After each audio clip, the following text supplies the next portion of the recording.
오늘은 2023년 6월 28일부터 지난 일주일간의 말씀 묵상을 나누겠습니다. 저는 이번 주에 로마서를 끝내고 디도서로 들어갑니다. 말씀 묵상 시작합니다.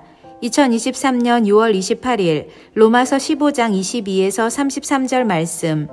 바울이 로마 교회를 방문하려고 계획을 세웠지만 쉽게 그 길이 열리지 않았음을 보게 된다. 가려고 할 때마다 여러 번 길이 막혔다고 말하고 있으니 말이다. 그런데 오늘 말씀에서 알게 된 것은 비록 물리적으로는 바울과 로마 교회 성도들이 서로 만나지 못했지만 영적으로 그들은 하나라는 사실을 알게 되었다. 바울은 자신의 사역에 있어서 기도로 동역해주는 사람들이 얼마나 중요한 줄 알았고 로마 교회에 자신의 기도 제목을 구체적으로 나누며 기도 요청을 하는 것을 보게 된다. 그는 이렇게 말한다.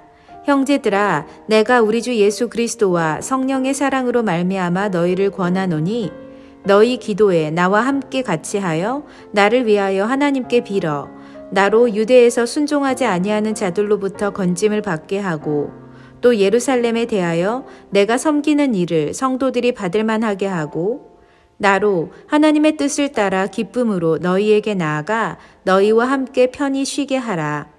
바울은 자신을 위해 이렇게 기도해달라며 구체적으로 요청하고 있다. 기도하지 않는 사람에게 기도해 주세요라고 요청하는 일은 거의 없다. 특히 바울처럼 큰 사역을 하는 사람이 중보기도를 요청할 때는 기도를 부탁하는 이들이 기도하는 사람들임을 믿기 때문일 것이다. 바울과 로마 교인들의 끈끈한 영적 동역을 느낄 수 있다. 이 말씀을 보면서 우리 교회 공동체가 기도하는 공동체가 되기를 바라는 마음이 더욱 간절해진다. 매 주일마다 성도들에게 기도의 필요성을 강조하고 있지만 진정으로 함께 기도 사역을 할 수 있는 동역자를 아직 만나지 못한 것 같다. 기도의 땅이 척박한 우리 교회가 기도의 영으로 충만해지기를 또 나와 남편이 무엇이든 오픈하여 함께 기도할 수 있는 진실한 기도의 동역자들을 만날 수 있기를 소망한다. 2023년 6월 29일 로마서 16장 1에서 16절 말씀.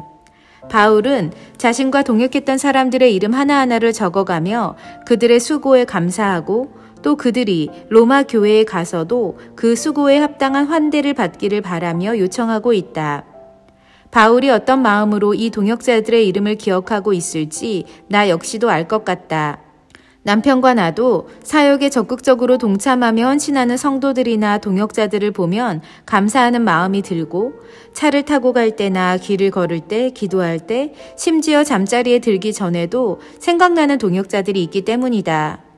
우리 같은 사역자들에게도 생각하면 생각할수록 고맙고 또 사랑스럽고 아름다운 하나님의 사람들이 있는데 하나님 보시기에는 오죽할까 싶은 생각이다.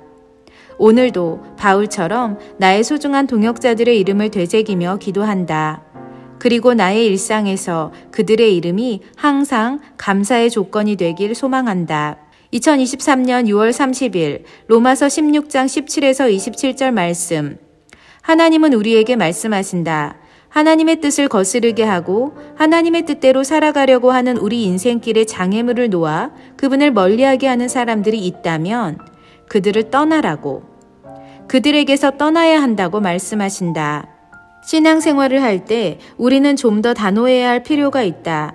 아닌 것은 과감히 NO라고 말하고 우리를 악한 곳으로 인도하는 것이 있다면 그것이 무엇이든 버리고 떠나고 저버려야 한다. 선한데 지혜롭고 악한데 미련하기를 바란다는 바울의 간절한 기도는 바로 이런 단호함에 근거한 권고일 것이다. 물론 그동안 익숙했던 것이나 아무렇지 않았던 것에 등을 돌린다는 것이 쉬운 선택은 아니겠지만 그 순간의 어려움을 통과하고 나면 하나님의 평강이 그 다음 일을 해결해 주실 것이다. 왜냐하면 성경은 평강의 하나님께서 속히 사탄을 우리 발 아래서 상하게 하신다고 약속하셨기 때문이다. 하나님은 우리에게 기쁨과 평안과 소망과 같은 하나님 나라의 아름다움을 주셨지만 그와 같은 것들을 파괴하는 것들, 즉 분노나 아픔이나 짜증이나 미움이나 시기 등과 같은 것들이 그 아름다움을 순간적으로 소멸시켜 버릴 때 우리는 약간 다운되기도 하고 우울해지기도 한다. 우리의 얼굴이 우리의 상태를 말해준다. 나도 그럴 때가 있다. 무엇인가 어려운 감정에 휘몰아칠 때 나의 마음과 얼굴은 번민한다.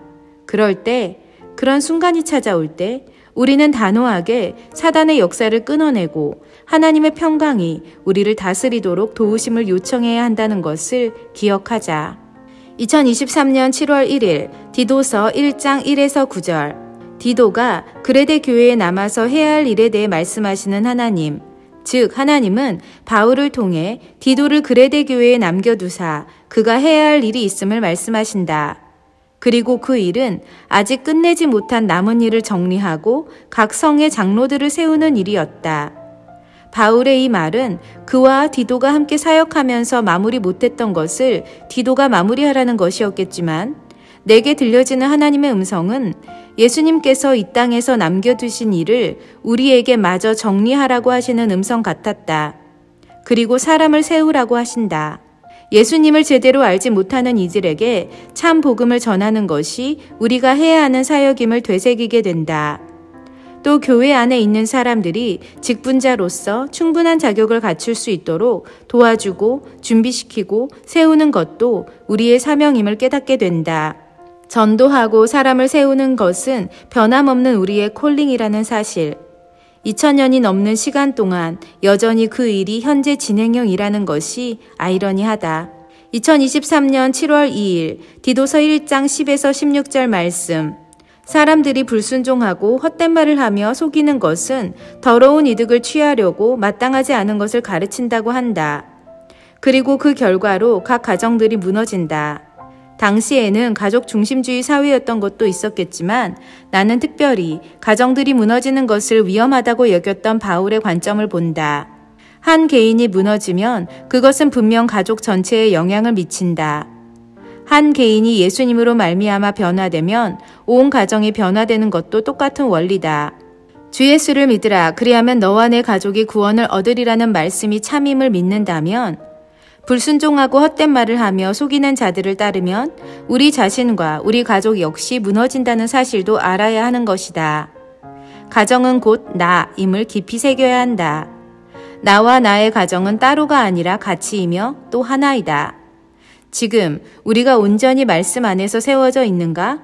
아니면 지금 우리가 하나님과 멀어져 있는가?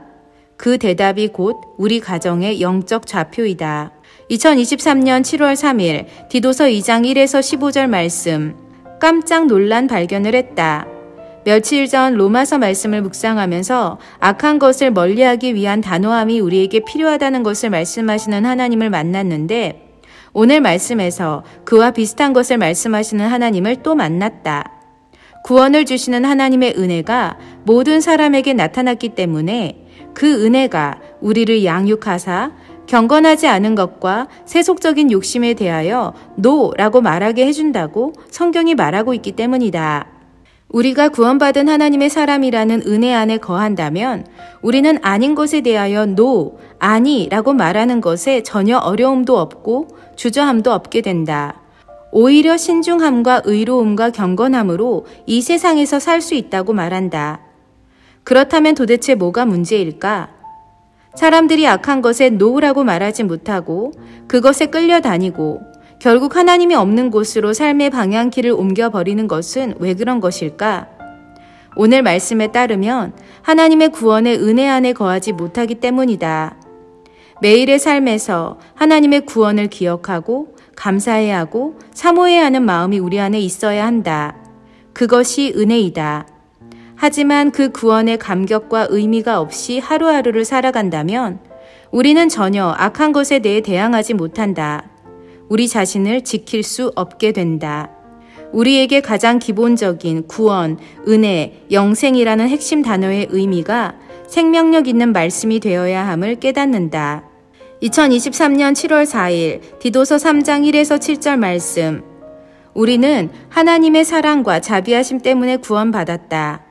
우리의 의로운 행위가 전혀 들어가지 않는 그분의 전적인 은혜인데 왜 많은 그리스도인들이 구원받았음에 큰 의미를 두지 않는 걸까? 구원받은 하나님의 사람이라면 그 구원에 합당한 삶을 사는 것이 마땅한데 다들 하나님을 예배하는 자리에 있지 않고 어디에 가 있는 것일까? 명품 가방을 사는 사람들도 자신의 명품 가방을 보관할 때 애지중지하며 그 가치를 소중히 여기는데 우리의 구원이 몇백만 원짜리 명품보다 값싼 것으로 생각하는 것일까? 요즘 이런데 고민이 많은 나를 느끼고 또 그래서인지 하나님의 구원의 의미와 중요성을 지속적으로 말씀해 주시고 가르쳐 주시는 주님을 느끼게 된다. 말씀하시는 하나님, 또 저의 고민을 들어주시고 말씀으로 위로하시고 저와 대화해 주시는 하나님, 감사합니다.